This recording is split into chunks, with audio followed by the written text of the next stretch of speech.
We will go serve at that food pantry, serve on the praise and worship team. We will work our full-time job. We gave 45 hours to the church, 55 hours to our job, 10 hours to our spouse, and then we're like, I'm depleted. Why?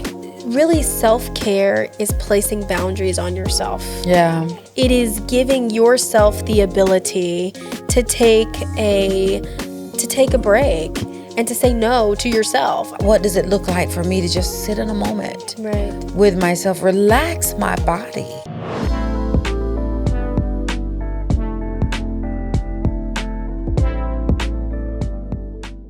To have a segue into this week with a little reflection of last week when we talked about hustle culture and the soft life. So we kind of did a call to action for us to lean into self-care, self-reflection. Like, were y'all pausing? Because I know, pausing for the causes and pausing to reject hustle culture. Yeah.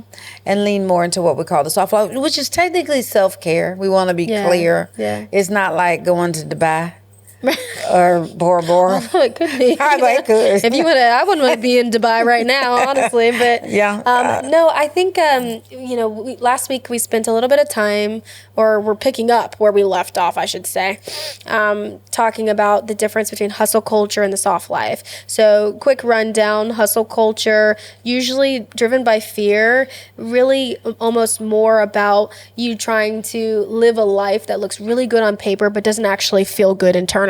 Right. And so we're trying to trade that. We're trading that in the name of Jesus.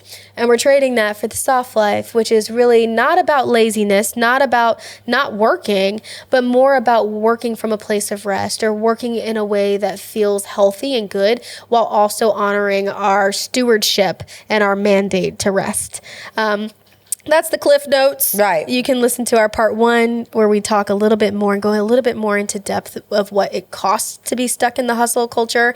But I think towards the end, we really kind of started talking about self-care and what that looks like. And I think self-care is like, it's not always selfing, right? It's right. And research says that we all know we need self-care, but we don't all engage self-care. I often feel like people don't really know what real self-care looks like, because I think a lot of times it's really been advertised heavily as get a pedicure, get a massage, take a bubble bath. Like it has been kind of really, it hasn't been, I think, advertised in a way that makes sense to most people. Because if I'm hustling, either because that's where my drive is, or because that's the season of life that I'm in, if I'm already juggling everything in my life, in my world, why would I have time to now go to get a massage? Right. I didn't have time to do the things that were required of me.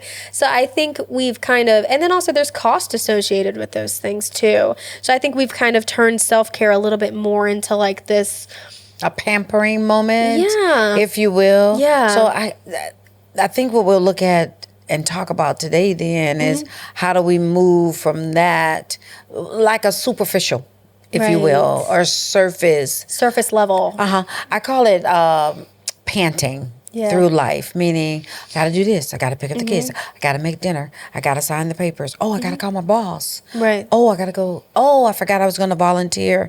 So it's almost like a panting through life, and then you rest for 5 minutes, like you said, you get the pause, but when does the pause need to be longer? Right. Does that make sense? Yeah. And so, or when we're not acknowledging the pause, like when you had us pause and say, okay, what do I need to do?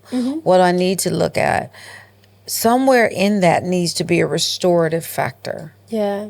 So what does it look like to not just have a superficial, right? I would say a lot of helping professionals have that. Like we have a self-care routine. I don't just say it, research says it. Right. We have a health-care routine, but we don't engage it regularly. Right. So I think that's what moves us past like a superficial talking about the soft life or self-care and actually engaging things to realize it. That are meaningful. Yeah. And, I was actually recently I decided that I was going to do my own pedicure at home. And so we have this little like pedicure bath thing. And I had put some water in there that was like super hot. You know, like you like go to the pedicure, you go to the nail salon, you're like, make the water hotter. Well, I found out why they don't. So... And see, I am not the person that like loves to sit still. And so this water's too hot. It smells great. It's like bubbles coming out of it. You know, there's like vibration, all this stuff going on, massage in there. And I couldn't put my feet in. And so I was getting a little irritated because I have things to do. And so I was like, this experience that was supposed to be this little cute little self-care moment where I could take like 10 minutes, 20 minutes, give myself a cute little pedicure and move on is now turning to me waiting for like 45 minutes for this water to cool down. I'm like dipping toes like one at a time. And I'm like, for goodness sake, like cool down. And I remember at one point you would walk by and I was like, the water's just not like cooling off. Should I pour some cold water here? And you were like, maybe you should just sit there. You should just sit. And I realized in that moment too, I had created this bubble bath in order to kind of do a self-care moment. But it was stressing you out. Yeah, well, that was stressing me out. I think the doing of the activity of like, it's another thing to do. Like, oh my gosh, I didn't exercise or I didn't do my self-care this week. I didn't eat right. Whereas like when I had to sit in it and wait, I actually found so much peace and I felt fully restored, not from the pedicure itself, but actually from the fact that it forced me to have to do nothing, right, and have to sit, and it forced me really to rest. So it forced you to pause. Yeah, and then I had to read a book. And it was a book that I wanted to read. It had nothing to do with my work. And then I prayed a little bit. And then, so what turned out to me being a little bit more anxious at the beginning of like, I've got to get this done. Like, I don't have enough time for this self-care moment. Yeah. Turning into a forced waiting. It helped me to realize that next time I'm not going to make the water as hot. But just because the water's not as hot doesn't mean that I don't still need that moment to just sit. To sit. And to just be. I think what you did is to be clear about superficial self-care. It says here that this is a temporary distraction or form of self-soothing. It doesn't address the root cause. Yeah, it's a Band-Aid, if you will. So really what you're saying is if you could have just dipped your toes in the water and the water had been perfect, you really wouldn't have taken time to literally move into a more meaningful, that's a good word, self-care, right? So it would have just stayed, okay, dip my toes, check, that's done, right? And instead of saying, okay, what does it look like for me to just sit in a moment with myself, relax my body? Like you can even at that moment do some muscle relaxation. I'm pretty sure you did have to do. I'm that girl that needs a 2-hour massage. That's what my meaningful self-care looks like. So yes, like you said, the massage is the massage. But I came to realize that I was so spun up in my hustle that it took me the first hour just to relax just to rest.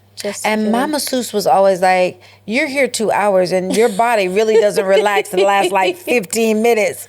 Takes me that whole hour 45 just to get your body to relax into a meaningful restorative state. That's the word. I was just thinking that about when you were talking about it. It seems to me like a really going from like a superficial to a meaningful kind of self-care is not so much about what you do, but more about how much it is restoring, meaningful restoration. Yeah. Am I being restored from this engagement and being renewed so that I can go back out and do the work I need to do? I think it's really hard to say we're going to move from hustle culture to the soft life. The soft life meaning I'm still working, but I'm working from a place of rest, but then not creating the kind of rest that's actually restorative. Right. Like, yeah, I took a break, but the whole time I took a break, I was thinking about what I had to do, where I had to go. Actually, it was an inconvenience for me to do this self-care and take this break, So I think that is something, and we talked a little bit earlier in the last episode about boundaries on ourselves. especially because there's, with hustle culture, there's a large risk that we may fall into the burnout category. And so when we get to the place of burnout, the next thing people are going to say is, are you doing your self-care? Taking care of yourself? Are you resting? Right? And so if we get into the space of burnout, that's something that we can consider, that really self-care is placing boundaries on yourself. Yeah. It is giving yourself the ability to take a break and to say no to yourself. I think we spend a lot of time, especially as mental health professionals, trying to teach people how to say no to other people. Like, sometimes you need to say no to your routine and say, I'm going to pause and I'm going to take a break and I'm going to restore myself so I have the energy now to be functioning at a full tank. Instead of functioning on E, if that makes sense. Checking in on capacity. So how do you know if the self-care is meaningful? You'll be able to be restored in your capacity to do all the things that you need to do. Yeah. Not just that. I was just thinking about some research that we did. Like when you said take a pause, that is a daily thing. I totally agree with that. Like what you needed, what you're saying is what you needed was more than a pause. Yeah. You took a pause and said, I need, and reflect. Remember we talked about take a pause, reflect. Yes. That's how you transition from overwork, overexhaustion, burnout, and start moving toward more self-care. So you took that pause, you did that, and you reflected. What you discovered was the pause was not quite enough. It wasn't. It wasn't meaningful enough. And that is why you set in to the pedicure. And the only thing the hot water did for you was show you, no, you need more of this. I do. Extend this. But what does it look like from going to, this was an accident, okay? This was an accident, an incident, whatever you want to call it. So what does it look like to transition myself to now, oh, you needed that? Now what are you going to do to put that in your life regularly? Right. Why does it have to come to the, oops, I can't get in here? Now that I know that I need it, how do I now start scheduling and creating, like you talked about in part one, those routines? Right. How do I get into a space where now I'm creating regular routines that get me to that place of restoration instead of being like, oops, I'm restored. Right. Did that, not restored. No, did that, not restored. Right. Did that, stuck my toe in, still stressed out. Exactly. I think for that, I believe, for that it becomes a matter of understanding, and everybody's different. There's no cookie cutter answer, for everybody. But we spend in a time, I'm sitting here now with this phone in my hand. Yeah. To do what I need to do. I think it becomes simply scheduling yourself in. Yeah. And I know there's going to be somebody, it's not that simple. It like literally. Well, you have to start the somewhere, scheduling yourself though. in is easy. It's the not canceling your plan for something else. Because I can schedule in the pedicure, but then emails start coming in. I get stressed and I say, listen, I'll get the pedicure next week. No, you're not. No, you're not. You're gonna cancel it then too. Yeah. So I think it's even having that boundary on yourself to say, when I make time for myself, I am not going to break it. Non-negotiable. Or making boundaries with others, saying, I really, really do want to go to this thing, but I can't because I made a commitment to myself. I put a boundary on myself. I put a boundary on myself to honor this time. Yeah. We honor, and I love this. Actually, Dr. Christian Neff, she talks a lot about self-compassion and what self-compassion looks like, and boundaries, and how we heal through the lens of self-compassion. And something that she talks about is that, like, you want to treat yourself the same way that you would treat a friend. Yeah. You wouldn't go to your friend's house and say, cancel all your plans right now because I have more important things for you to do, especially if they were doing something fun or restorative or restful. But we do it to ourselves. Yeah. And so true self-compassion is treating yourself with the same type of kindness that you would treat others with. And then also learning that that's not selfish. It is not selfish. I think you had said something or posted something a little bit ago that said self-care is not selfish. It is not. Actually, it's not. Especially for us that are heavy pourers, if you're somebody who pours a lot because you're a caring person, maybe you're naturally merciful, naturally gracious, or naturally a helper. If you're that kind of person, if you are not doing this, you are actually not only hurting yourself, but hurting the ones you're trying to help. Because you don't have the capacity. You can't show up at your capacity. When you work from a place of rest, you not only restore yourself, but it gives you the energy to go out and do the work that the Lord has for you to do. That's good stuff. Yeah. Let's even look at it like if we look at it from like an integrative place, we all have our code of ethics. If we're helping professionals, whether it be nurses, anybody, even if you're just like I think as Christians, we're kind of mandated to do, help the people, like feed the orphan, care for the widow. You know what I'm saying? Like, it's a huge tenet of our faith. Yes. To take care of others and to Yes. consider others. But I think a lot of us in our faith-based communities, at our churches, in our groups, we will go serve at that food pantry. We will go to our growth groups. We will go serve on the praise and worship team. We will work our full-time job. We gave 45 hours to the church, 55 hours to our job, 10 hours to our spouse. And then we're like, I'm depleted. Why?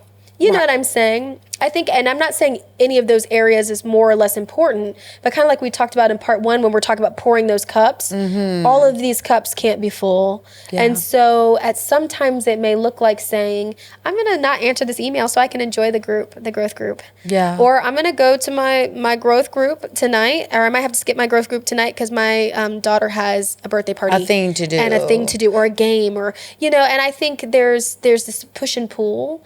But I also think sometimes it's easy to do that from obligation to obligation.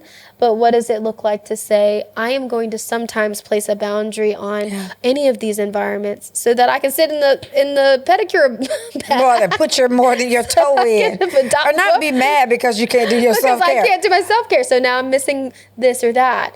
And so I do think that it takes an intentionality, but it's a form of self-compassion. We always talk about this. Compassion is a huge word for us here. We love compassion, both for others and for ourselves. And compassion is mercy and love coming together. Yeah. And so if I am loving myself and I'm being merciful with the things that I'm called to carry in this season, that sometimes looks like me saying no to myself or to some other obligation I may have. Or to something else. Yeah.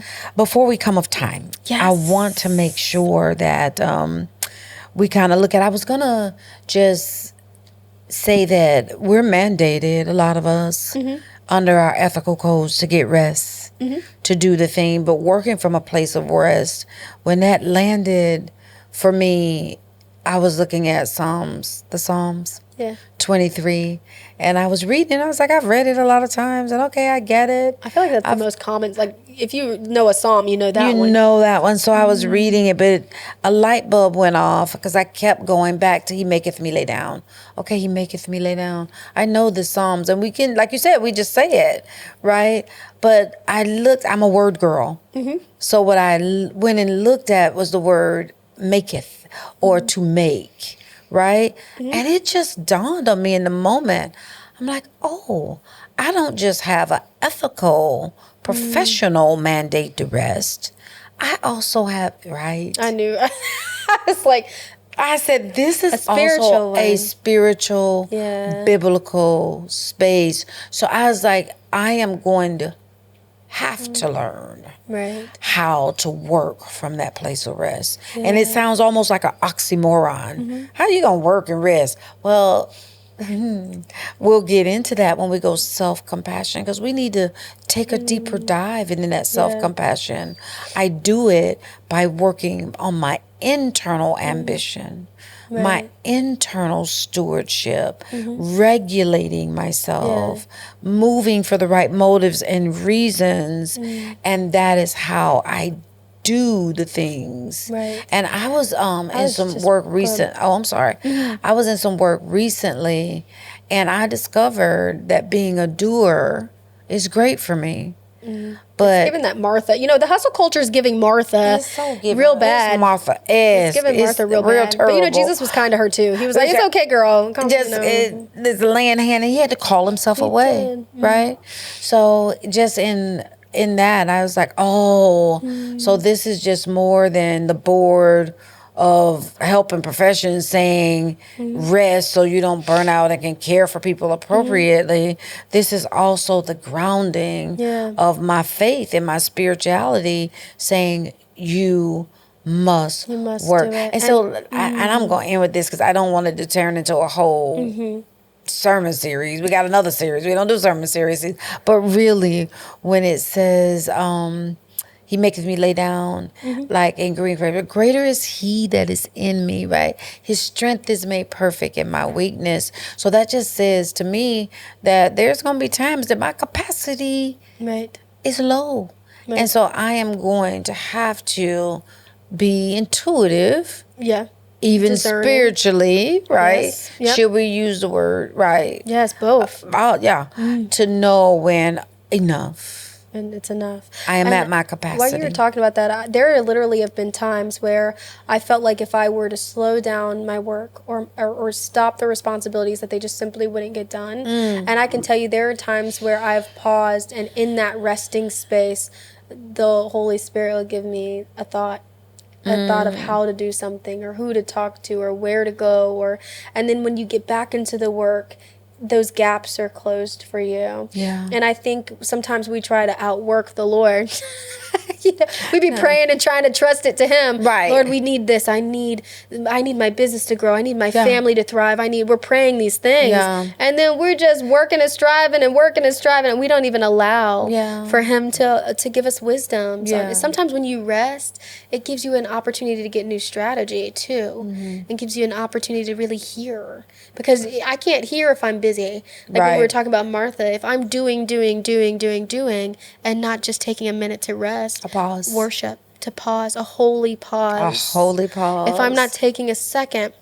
Every moment can't be a holy pause. You can't live there. Well, yeah. And that's what when we're talking about. When your boss say, come on break. Right. And that's what the soft life talks about, right? Yeah. But when you think about that, in those holy pause moments, we talked last time about being restored.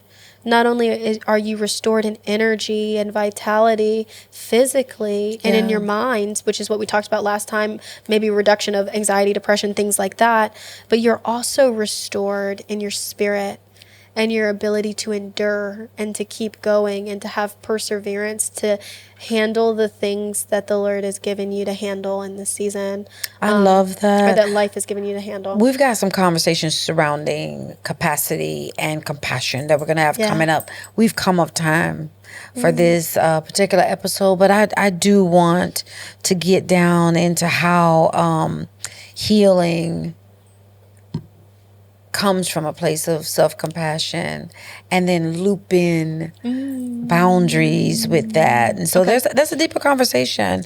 And we'll continue to have it. But if there's nothing else that can be left in a space, in the space today, it is moving us beyond talking about self-care. Right. Just talking about it. So moving us beyond talking about self-care and having a routine to actually scheduling ourselves in and engaging the routine that we have. Right. So and that's I think that could look like last time we talked about the holy pause. I think maybe this week what we can kind of all try to do, ourselves included, is if you don't have it already, creating a true Sabbath. And really looking at that and making sure that you have some point in your week, maybe Sunday, if you can, or another day where you truly honor the Lord with rest, not just in a pausing moment, but to give yourself a full Sabbath, a full day at least once a week. So pause throughout the week, and then maybe Sabbath. At the end of the week. And some people call it a Sabbat. Well, whatever it means a pause, a long pause, or a day pause. I love that. Where you just have one day. That you are not consumed with external driven factors. We kind of need to bring back that whole, you go to church. And first of all, churches need to start cooking in their basements again. Right. Okay? Because when we leave church, we need to get our little plate and eat. And then once we're done eating, we can go Sabbat. But see, right now, I think a lot of us go to church and then we're going to Papa Do's, a juice of crab. At least bring back juice of crab after church. We need to go. But maybe on Sunday after church, instead of getting into a works mode, you can just go home and relax. Put your kids in their PJs early. Sit down. Let your man watch football. He don't want to hear you talk. No way. It is the playoffs. Okay. Super Bowl's coming up, or maybe just past this. But Listen, be clear. We're there's a not sport telling on. If people. it's not football, it's something else, and he wants you to leave him alone in the name of Jesus. So you could do that, or he might want you to be with him. But if he asks you to be with him, be with him. But my point is it's a Sabbath. Sit down. Don't do nothing. Maybe light prep for the week before, and you could even do that on Saturday. And light prep for the week before, so you could be done with it. So making sure to have a self-care plan. Yes. To engage it. To have some type of routine. Because it's an ethical mandate. Yes. And it's a spiritual mandate. It is. I'm here for it. Well, first I got to do it, so I'm going to let y'all know next week if I even did it. I'm checking your pauses. Did you pause? Did I do my sacred pauses and my long Sabbath pauses? Yours long Sabbath. I love that. I love it.